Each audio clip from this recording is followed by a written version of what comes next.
오늘은 조롱과 모욕, 건드림의 희열, 조롱과 모욕, 건드림의 희열이라는 제목으로 하나님 말씀 증거하도록 하겠습니다. 다니엘서는 12장으로 되어 있는데 특별히 우리가 많이 읽는 것이 1장부터 6장까지 말씀입니다. 역사 속에서 나타난 스토리이기 때문에 우리가 쉽게 이해할 수 있습니다. 근데 7장부터 12장까지는 거의 읽지 않습니다.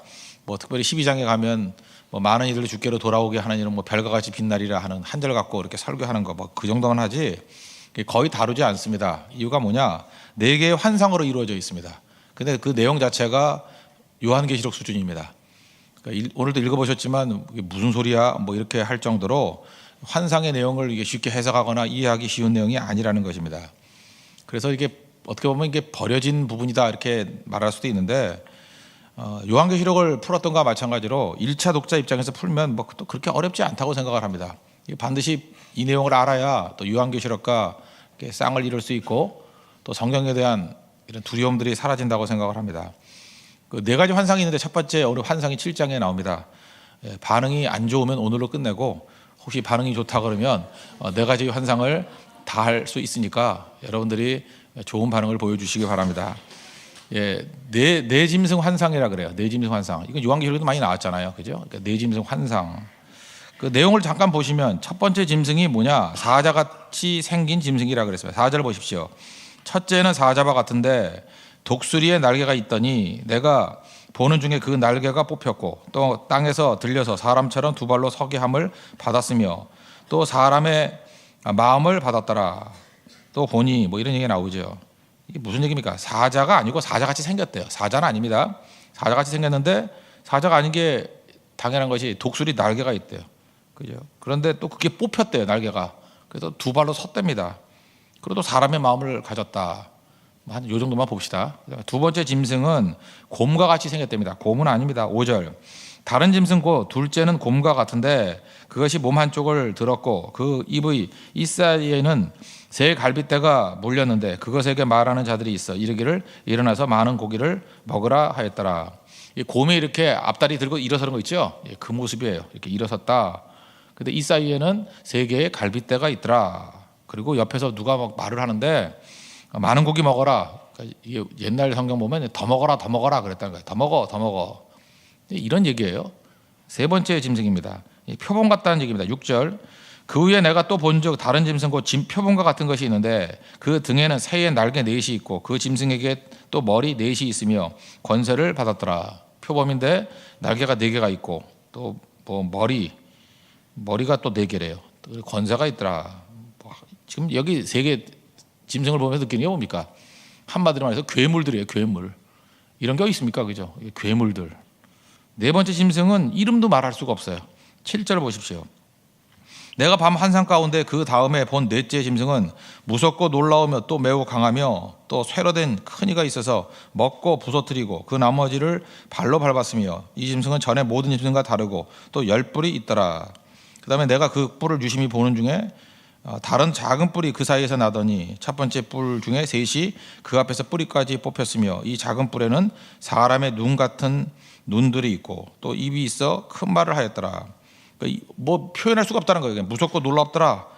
강한 쇠로된 이가 있고 또 발로 밟고 그 다음에 이게 요한계시록에 많이 나와요. 10뿔이 있고 근데 또 조그만 뿔이 나오더니만 또 3뿔을 잡아먹고 근데 그 뿔을 또 자세히 보니까 위에는 사람 눈이 있고 또 입이 있더래요. 또 괴물이죠. 이게 내용입니다.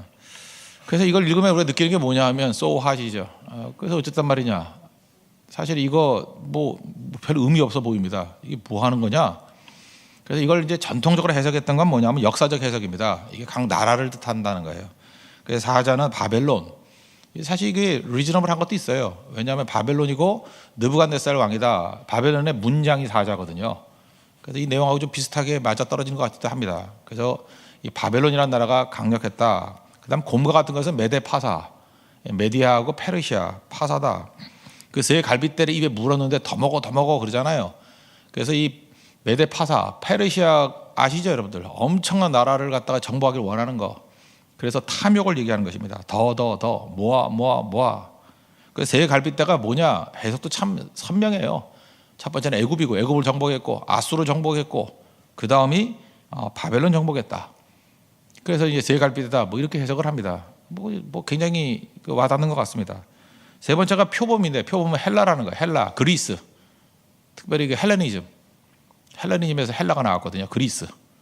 그 알렉산더 대왕 보십시오. 30살이 될 때까지 이오니아에서부터 시작해가지고 히말라야까지, 인도까지 다 점령했잖아요. 그러니까 뭐 엄청난 속도였죠. 표범, 뭐 이것도 비슷하게 맞는 것 같습니다. 그 다음에 네 번째 정치의 불명은 뭐냐면 너무 다양해서 알 수 없는 로마라는 거예요. 이게 로마의 모습이라는 거예요. 그래서 이렇게 설명을 하는 거, 이게 뭐 제일 많이 나타나는 설명들입니다. 뭐 나름대로 의미는 있어요. 그리고 우리가 읽지는 않았지만 7장 13절 같은 데 보면 그 다음에 나오는 게 예수님이 등장하거든요. 그 13절만 한번 보십시오. 내가 또 밤 환상 중에 보니 인자 같은 이가 누구예요? 그 예수님이죠. 하늘 구름을 타고 와서 옛적부터 항상 계신 이에게 나아가 그 앞으로 인도하매. 그러니까 이런 모든 짐승들이 있는데 예수님이 최종 승리를 한다. 이게 흐름이거든요. 제가 신학교 1학년 때 처음 봤던 게 오스카 쿨만이라는 신학자가 있습니다. 오스카 쿨만이라는 사람이 여러분들 그 종말론에 있어서 이 다니엘서 7장이 굉장히 중요합니다. 거기서 메시아를 묘사할 때 인자, son of man, 사람의 아들, 이문열의 소설도 있죠. 인자라고 표시되는 것은 100% 심판주라는 뜻이래요. 그러니까 예수님이 심판주로서 설명할 때는 인자라는 칭호를 쓴다는 거예요. son of man. 여기도 보세요. 심판주죠. 최종 승리자. 그리고 신약성경을 한번 읽어보십시오. 예수님이 인자가 온 것은 하고 이렇게 설명할 때 보면 최종 심판주로서의 모습을 보여준다. 예수님이 스스로를 인자라고 묘사한 것은 이 다니엘서 7장의 내용을 인용한 거예요. 그러니까 신학적으로 굉장히 중요하겠죠. 어쨌든 예수님이 최종 승리자다. 그래서 이렇게 설명하는 것, 이게 이제 가장 전통적인 설명들입니다. 뭐 납득이 되시죠? 그러니까 예수님이 최종 승리자다. 그런데 저는 이 내용보다는 이걸 이제 1차 독자적인 입장에서 놓고 본다 그러면 이렇게 해석을 하는 게 더 맞다고 생각합니다. 내 짐승은 이 세상의 세력입니다. 다시 말해서 마귀의 세력들을 뜻한다는 거예요. 특별히 2절 같은 데 보십시오. 다니엘이 진술하여 이르되 내가 밤에 환상을 보았는데 하늘에 네 바람이 큰 바다로 몰려 불더니, 이 네 바람이라는 건 요한계시록 할 때 설명했죠. 세상의 숫자고 사람의 숫자고 동서남북이니까, 그러니까 세상의 모든 힘들이 집합할 때 네 개다. 네 짐승 그러면 세상에서 동원할 수 있는 모든 짐승 같은 것들을 다 동원했다. 뭐 그런 의미가 있다고요. 넷이라는 게. 그러니까 이거는 에베소서 6장 12절 보니까 하나님의 전신갑주를 입으라 할 때 그 말씀에 이런 얘기가 나오죠. 우리의 씨름은 혈과 육을 상대하는 것이 아니요. 여기도 네 가지를 설명했어요. 통치자들과, 두 번째 권세들과, 세 번째 이 어둠의 세상 주관자들과, 네 번째 하늘에 있는 영들을 상대하리라. 이렇게 네 가지.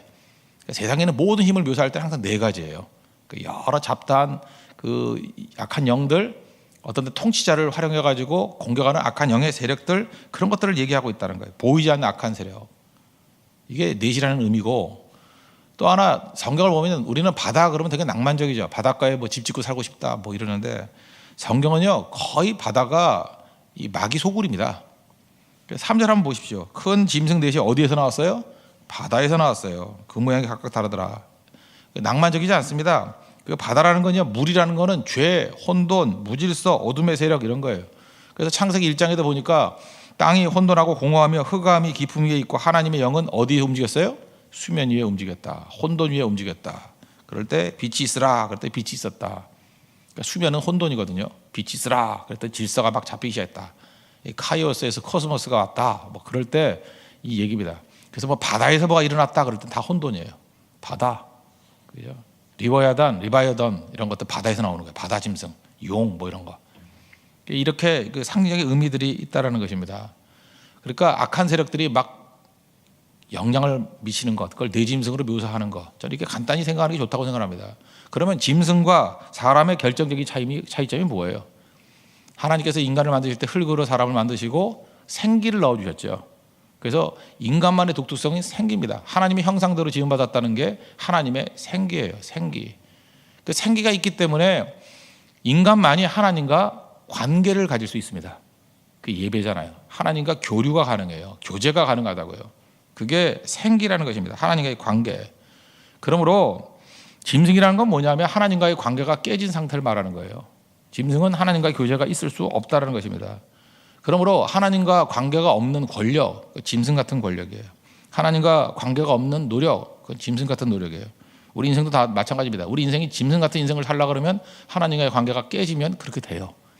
특별히 믿던 사람도 하나님과 관계가 깨지고 자기 멋대로 살면 짐승 수준으로 나락으로 떨어지게 된다는 것입니다. 이게 가장 중요한 메시지예요.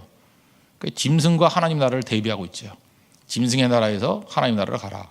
핵심이 무엇입니까? 하나님과의 교제예요. 교제. 그 주제가 요한 1서의 주제입니다. 그러니까 예배를 통해서 하나님과 교제해야 우리가 특별히 하나님의 생기가 넘치는 하나님의 백성으로서의 삶을 산다. 그래서 예배가 가장 핵심이라는 것입니다. 예배가 생기하고 연결돼 있어요. 예배, 하나님의 생기가 들어가는 거예요. 생기, 하나님의 생명, 하나님의 형상이라는 것입니다. 마귀는 언제부터 활동하기 시작했습니까? 과거에도 활동했지만 지금도 건재해요. 단 차이점은 뭐냐? 마귀는 항상 존재하고 항상 우리를 넘어뜨렸지만 차이점은 항상 탈바꿈을 한다는 거예요.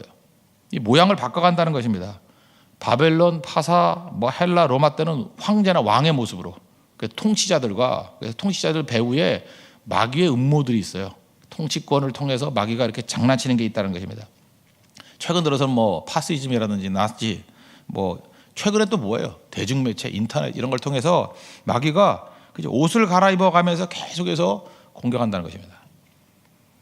여러분 이게 성경 처음 읽을 때 예를 들어 1000년 전 이럴 때는요 이거 읽으면서 무서워했대요. 이런 게 다 있어 막 이러고. 근데 우리는 그 비주얼하게 다 알고 있죠. 왜 그렇습니까? 지금 게임을 한번 보십시오. 여러분 영화를 한번 보십시오. 다 이런 거 나와요. 날개 내시고 게임들 한번 보세요. 위라든지 이런 거 한번 보세요. 그 여러 게임들 보면은요 이런 괴물들이 막 나와요. 어린아이들은 학습이 돼 있어요. 이 괴물들을 보면은 우린 두려워하는데 애들은 귀엽대요. 그죠? 그런 거죠.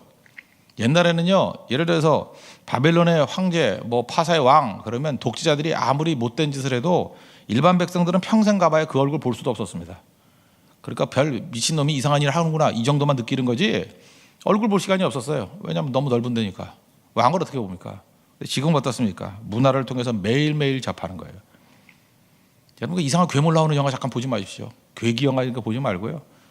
다 마귀가 문화를 통해서 우리 공격하는 것, 이 영을 상하게 만드는 거예요. 그걸 날마다 게임을 해요. 날마다 게임을 하면서 우리를 넘어뜨리는 그런 것들이라는 것입니다. 우리 여기까지만 하고 그러므로 짐승의 특징이 뭐냐는 거예요. 이 옷을 바꿔 입고 여러 가지 모양으로 나오는데 우리 크리스찬들에게 주는 말씀, 그러니까 다니엘이 이 환상을 통해서 당시 1차 독자들에게 주는 말씀을 주는 거예요. 짐승의 특징은 이런 거다. 그러면서 잘 대비하고 적용은 알면 다 대비하게 돼 있죠. 어떻게 해야 될지. 3가지입니다. 25절에 나와 있는데 25절 보십시오. 그가 장차 지극히 높으신 이의 이를 말로 대적하며 또 지극히 높으신 이의 성도를 괴롭게 할 것이며 그가 또 때와 법을 고치고자 할 것이며 성도들은 그의 손에 붙임 바 되어 한 때와 두 때와 반 때를 지나리라. 3가지인데 이 악한 마귀 특별히 짐승이 하는 일이 3가지인데 첫째 지극히 높으신 이를 말로 대적한다. 지극히 높으신 이가 누구예요? 하나님이거든요. 하나님을 말로 대적한다. 하나님을 모독하는 일을 계속하고 말로 모독하는 일을 한다는 것입니다. 특별히 배운 자들이 더 한다는 거예요. 인문학의 이름으로 학자의 이름으로 요즘에 신은 죽었다 그런 일이 어디 있어요, 그죠? 만들어낸 신 이러면서 도킨스 같은 사람부터 시작해서 시대마다 이렇게 하나씩 바꿔가면서 막 공격을 하죠. 지금 한 방송 보세요. 배웠다 그러는 사람일수록 막 조롱하고 공격하고 그죠? 허망하다 그러고 고대 신화를 슬쩍 바꿔놓은 게 성경이다 그러고 그런 얘기 수천 년 동안 계속 있었어요. 또 그러다가 또 사람들을 많이 미혹들으면 또 딴 모습으로 또 나오고 결국 하나님을 모독하는 일을 계속한다는 것입니다. 그리고 현대는 어떻습니까? 이 권위에 대해서 상처들이 다 있잖아요. 잘못된 권위를 경험했던 사람들도 많고 인간은 또 권위를 좋아하면서 또 싫어합니다. 이 권위는 원래 손 못 대는 거 아니에요. 근데 손 못 대는 권위를 손을 대니까 희열을 느끼는 거죠. 그래서 여러분들 이렇게 생각하면 됩니다. 무조건 아무리 좋은 것도 조롱의 접근으로 나가는 건 그 배후에 마귀가 있다고 보면 틀리지 않아요. 조롱하고 모욕하고 그 다음에 권위를 건드리는 걸 통해서 희열을 느끼고 다 그러고 있지 않습니까? 아무리 옳은 것 같이 보여도 그 배후에는 그 마귀적인 속성이 있다니까요. 조롱, 모욕, 권위를 막 건들면서 희열을 느끼게 만드는 거, 이 시대에 우리 다 느끼는 거죠. 이 마귀가 이렇게 한다는 거예요. 그러면서 하나님을 공격하고 하나님이 어딨냐 그러고. 그 다음에 2번째는 성도를 괴롭힌다는 것입니다. 하나님 모독, 그다음에 하나님을 섬기는 하나님의 백성들을 괴롭힌다는 것입니다. 초대교회를 어떻게 괴롭혔습니까? 핍박과 죽임을 통해서. 그래서 많은 사람들이 그 콜로세움에서 사자밥이 되기도 하고, 그 다음에 중세 때는 어떻게 합니까? 자기들의 이익을 지키고자 하는 교리를 통해서 막 이단 만들어 화형시키고, 뭐 잔다르크도 화형으로 죽었잖아요. 후수도 화형으로 죽고, 뭐 이런 잔혹한 일들. 근대에는 합리주의입니다. 합리주의를 가지고 하나님을 믿는 것이 무식한 일이다. 우리나라는 좀 합리주의가 좀 늦게 들어와서 요즘에 막 그런 식으로 공격하죠. 여러분들 여기서 특별히 좀 배웠다고 하는 분들 이렇게 교회 다닌다 그러고 예수님 믿는다 그러면 막 조롱하죠. 어떻게 제정신인 사람이 뭐 이래요? 그러고 자기들이 하는 일들은 뭐예요? 아주 무지한 일들 막 하죠. 미신, 뭐 우상 숭배 이런 거 할 때는 또 그런 얘기 안 해요. 그 참 묘하죠. 그 배후에 마귀가 있기 때문에 그렇습니다. 이런 걸 왜 믿냐? 오늘날은 어떻습니까? 대중매체, 인터넷 믿는 걸 창피하게 만들고 공격하고 그런다는 거예요. 여기 좀 연세 드신 분들은 다 알겠지만 예수 믿는 것들을 공격 안 했을 때가 없습니다. 제가 어렸을 당시에는 성경책 들고 다니는 게 너무너무 부끄러워서 신문지에 싸갖고 다녔어요. 성경책을 보이면은 우리 동네에서는 돌멩이를 던졌습니다. 물론 저한테는 잘 안 던졌습니다. 등치가 크기 때문에. 근데 이렇게 조그만 애들 가면 막 돌멩이 던지고 예수 믿는 사람 그러지 않고 예수쟁이 그랬어요. 근데 반짝이에요. 반짝. 한 15년, 20년 그 사이에 갑자기 예수 믿는 게 자랑스러워지고 예수 믿는 것들을 뭐 이제 별로 이제 교양같이 여기고 이제 사람들이 뭐 나는 뭐 강남에 있는 어떤 큰 교회 그러면 그런 교회 다닌다 그러면 이미지에 도움도 되고 그게 길지 않았어요. 10년, 20년. 전 당황스러웠습니다. 기독교 역사상 이럴 때가 없었는데 갑자기 왜 이런 일이 벌어지나? 아니나 다를까 마귀가 잠시 한눈 판 거죠. 10년, 20년 사이에 마귀가 다시 회개하고 개심해서 다시 이제 본연의 일을 하기 시작한 거죠. 또 지금 또 신랄하게 공격하지 않습니까? 그죠? 왜 바보짓 하느냐? 왜 그러느냐? 그래서 예수 믿는다는 건요, 그 사회적인 압박이라는 게 언제나 있어 왔다고요. 왜? 마귀가 시퍼렇게 살아있기 때문에 그렇다는 것입니다. 그래서 마귀가 하는 일이 뭐예요? 성도를 괴롭힌다. 그리고 세 번째, 이거 쉽게 넘어갈 게 아닌데 때와 법을 고친다는 거예요. 저는 이게 이 말씀이 굉장히 중요하다고 생각해요. 때와 법을 고친다. 먼저 법부터 보면 법을 가지고 이제 하나님 말씀을 공격하는 일들이 벌어지고 법을 가지고 하나님 말씀대로 사는 자들을 범법자를 만들어 버린다는 거예요. 미국 같은 데 가면요, 동성애에 대해서 이렇게 설교를 하잖아요. 동성애에 대해서 이게 잘못된 것이다 이렇게 설교를 하면 소수자를 핍박하는 것이 돼서 잡혀가요. 벌금형이었다가 이제는 구속까지 시키더라고. 말을 못해요. 법이에요, 법. 최근에 우리나라는 뭐 여호와의 증인 뭐 이런 사람들 군대 안 간다면서요. 그걸 말도 참 멋있게 해요, 그죠? 그 양심적 병역 거부. 무죄 선고됐죠. 나중에 이제 입법이 될 거라고. 이렇게 쭉 해서 뭐 이런 식으로 이렇게 법을 통해 가지고 계속해서 이렇게 간다는 것입니다. 이제 보십시오. 말씀과 충돌하는 많은 법들이 있어요. 특별히 뭐 이슬람권에 가보면 뭐 거의 다죠. 말씀에 충돌되는 법들을 다 만들어 가지고 압박을 가하는 것, 이게 마귀가 하는 일이라는 거예요. 법. 또 하나는 때인데, 때는 하나님의 말씀을 붙들고 하는 축제를 이렇게 왜곡시켜 버린다는 거예요. 때가 바뀌어요. 때가. 대표적인 게 호주에서 오신 분들도 있죠. 호주에 가면 그 마디그라스라 그래서 거기 게이 축제 있습니다. 제가 볼 때 호주 최대 축제 중에 하나예요. 마디그라스. 그것도 구경도 가요. 비행기 타고. 신혼여행 갈 때 그거 맞춰 간다는 사람도 있어요. 마디그라스가 뭔지도 모르고. 그게 게이 축제거든요. 샌프란시스코 가면은 그 캐스트로라는 거리에 맨날 퍼레이드예요. 그 예쁘게 생긴 남자애들 나와가지고. 뭔지 아시겠죠? 뭐 그러는 거. 브라질 리오 삼바 아시죠? 리오 삼바. 거기 좀 옷 좀 입었으면 좋았을 그 아줌마들 막 살 흔들면서 막 흔들면서 막 아시죠? 삼바. 근데 여러분 삼바가 그 어떻게 나온 건지 아십니까? 삼바 카니발이 어떻게 나온 거냐면 원래 그 제2의 수요일 그래가지고 사순절이에요. 사순절. 40일 동안 금식하면서 주님의 십자가를 묵상하는 시간이에요. 그때 이제 금식도 하고 사순절이에요. 사순절. 이게 제2의 수요일부터 쭉 40일 동안. 그러니까 너무 못 먹고 그러니까 그 3일 전에 왕창 먹자예요. 아시겠어요? 이제 40일 동안 굶을 거니까. 완전히 굶는 건 아니에요. 그래도 많이 이게 절제할 거니까. 3일은 진탕 놀고 이제 금식하자. 그게 리오 카니발이에요. 근데 3일 동안에 이제 고기를 많이 먹잖아요. 남미 사람 고기 많으니까. 고기 먹으니까 텁텁하죠. 그러니까 술도 마시는 거예요. 야, 고기만 어떻게 먹니? 목이 말라서 술 마시고. 술 마시니까 이제 몸이 흔들잖아요. 춤추자. 그냥 춤추니까 사람들이 잘 안 쳐다보니까 좀 많이 벗기도 하고 뭐 문신도 새기고 막 이러는 거예요. 그러다가 40일 그 절제하는 시간은 다 사라져 버렸고 그 3일만 남은 거예요. 그게 삼바예요. 삼바 축제. 이렇게 바꿔버리는 거죠. 뭐 난민만 그렇습니까? 미국에 살다 오시면 알죠. 헬로윈이 뭔지 알아요? 헬로윈이 원래 성자의 날이에요. 성자의 날. 성자들이 나타나서 이거 자체도 이거 캐톨릭적인 냄새가 많이 나는데 성자의 날에 마귀를 멸하자는 거예요. 그래서 성자의 날 바로 전이 헬로윈이에요. 그래서 온갖 귀신들 다 나와. 숨어있는 놈들 다 나와요. 그래서 귀신들이 다 나오면 성자의 날에 작사를 내는 거예요. 원래는. 근데 귀신들 나와. 그래서 귀신 분장하고 애들이 나왔더니 귀신을 더 재밌어 하는 거야. 아, 이런 귀신들이 있네, 이런 귀신들이 있네, 이런 귀신들이 있네. 그래서 그게 축제가 돼버리고 작사를 내는 건 없어져 버렸어요. 그게 헬로윈이에요. 와, 무섭죠, 마귀가 이렇게 한다는 거야, 이렇게. 그래서 물리치는 날인데 귀신을 물리치는 날인데 귀신을 불러오는 날로 바꿔버렸어요. 참 마귀가 대단히 성공한 거예요. 헬로윈. 그죠? 헬로윈, 삼바. 우리나라도 이제 이런 거 나올 거라고요. 귀신의 공개적인 축제들.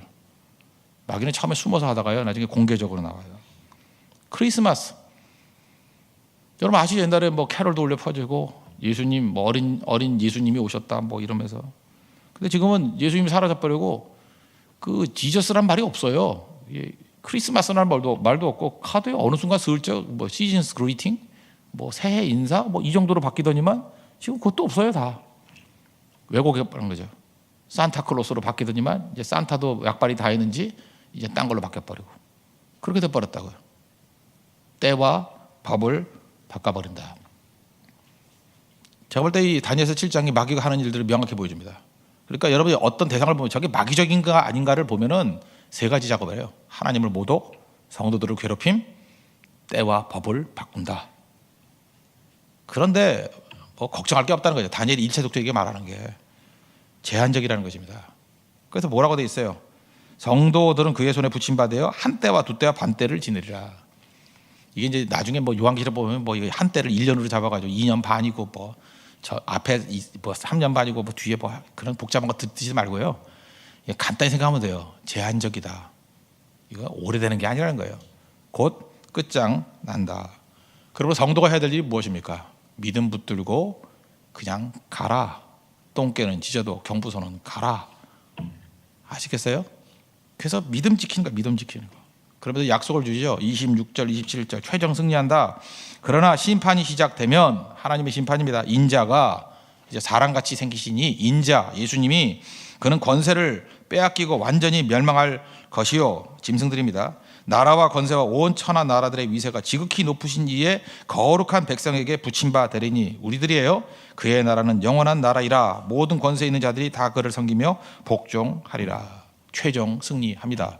믿습니까? 믿음 붙들고 나가라는 거예요. 이게 환상의 메시지입니다.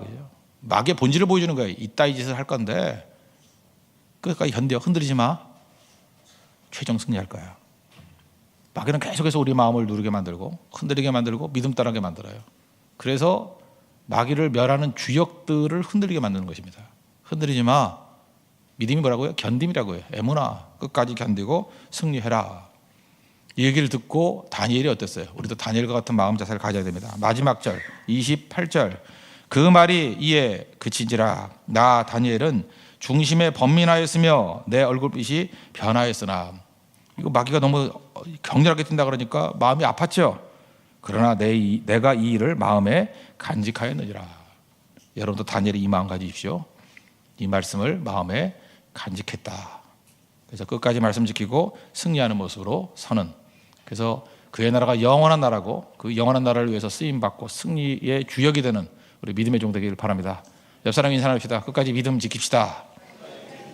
한마디 합시다. 믿음으로 악한 마귀를 멸합시다. 모두 자리에서 일어나겠습니다. 우리 공동체 기도 드리도록 하겠습니다. 우리의 씨름은 혈과 육에 대한 것이 아닙니다. 세상 주관자와 악한 영들과의 싸움입니다. 짐승과 사람의 차이는 하나님의 생기에서 생깁니다. 하나님의 생기로 하나님과 교제하게 하소서. 하나님과 교제 없는 권력은 짐승의 권력입니다. 하나님과 교제 없는 돈은 짐승의 돈입니다. 하나님과의 교제로 짐승과 차별되게 하옵소서. 하나님과의 교제에 힘을 기울이게 하소서. 악한 마귀는 하나님을 말로 대적합니다. 악한 마귀는 성도를 괴롭힙니다. 악한 마귀는 때와 법을 바꾸면서 공격합니다. 그러나 그의 발악은 제한적이라는 것을 압니다. 곧 끝이 납니다. 조금만 견디면 무조건 승리합니다. 흔들리지 않는 믿음으로 견디게 하옵소서. 흔들리는 것은 마귀가 원하는 것입니다. 사명의 자리를 떠나는 것은 마귀의 목표입니다. 마귀가 원하는 것을 하지 않게 하소서. 마귀가 싫어하는 일만 하면 그것이 마귀를 물리치는 일입니다. 예배하게 하소서. 기도로 마귀를 묶어버리게 하옵소서. 말씀 증거로 마귀를 당황케 하소서. 십자가의 보혈로 마귀를 멸하소서. 예수님의 이름으로 기도합니다. 아멘. 찬송가 150장 찬송하겠습니다.